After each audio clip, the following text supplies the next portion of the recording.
ধর্মেন্দ্র প্রধানের পদত্যাগ, শুধু ধর্মেন্দ্র প্রধান না, যেইভাবে দেশের গণতন্ত্রের উপর আক্রমণ করা হচ্ছে, আমাদের প্রধানমন্ত্রীর দাবি আমাদের পদত্যাগ করতে হবে। কারণ প্রধানমন্ত্রী, স্বরাষ্ট্রমন্ত্রী দিল্লি পুলিশ যার অধীনস্থ, ইসরায়েল থেকে আমদানি করে আনা পেলেট গান নিয়ে আমাদের একজন ছাত্রের চোখ নষ্ট হয়েছে। এই দায়টা কে নেবে? এই সরকারকে এই দায় নিতে হবে এবং ধিক্কারের সাথে পদত্যাগ শুধু ধর্মেন্দ্র প্রধানকে নয়, তার সাথে আমাদের প্রধানমন্ত্রী সহ স্বরাষ্ট্রমন্ত্রীকে পদত্যাগ করতে হবে, এটাই আমাদের দাবি। চীনের দালাল সব থেকে বড় কেউ যদি হয়ে থাকে তাহলে আমাদের বর্তমানে আমাদের দেশের প্রধানমন্ত্রী থেকে বড় আজ পর্যন্ত আমাদের দেশে কেউ আমেরিকার দালালি করতে পারেনি। এটা আমাদের দুর্ভাগ্যজনক যে তিনি আমাদের দেশের প্রধানমন্ত্রীর পদে বসে আছেন। নরেন্দ্র মোদী রাত্রে এসে লাইভ করেছেন যে উনি তো টেলিপ্রম্পটার দিয়ে করতে থাকেন,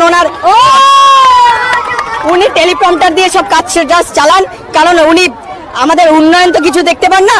যতটা হচ্ছে মানে চৌকিদারের নাম করে আমাদের আগে যারা লুটে গেছে তার থেকে বেশি এখন লুটছে এই সরকার। সোশ্যাল মিডিয়া ঘিরে একটাই তোলপাড় চলছে যে নরেন্দ্র মোদী ভয় করেছে, এটা আপনার কি মনে হয়? ভয় নরেন্দ্র মোদী শুধু নয়, জার্মানির বার্লিন থেকে শুরু করে আমেরিকার হোয়াইট হাউস, প্রত্যেকটা জায়গায় প্রতিটা ফ্যাসিস্ট সবসময় ভয় পেয়েই আসে। শাসক ফ্যাসিস্ট যারা, তারা প্রশ্ন করাকে ভয় পায়, তারা অধিকার করার প্রশ্ন করাকে ভয় পায়, তাই ওরা কণ্ঠরোধ করতে চায়। সেই কণ্ঠরোধের বিরুদ্ধে আমাদের সংবিধান আমাদের অধিকার দিয়েছে লড়াই করার, সেই লড়াই করার কথা আমরা আমাদের সংবিধান হাতে নিয়েই লড়ছি, এটাই আমাদের শেষ কথা। ছাত্ররা পথে নেমেছে, একবার গত বছরে দেখা গেছে যে বাংলাদেশে এরকম জুলাই মাসে ছাত্ররা পথে নেমে সরকার পাল্টে ফেলেছে। দেখুন, বাংলাদেশের পরিস্থিতি আর ভারতবর্ষের পরিস্থিতি এক নয়।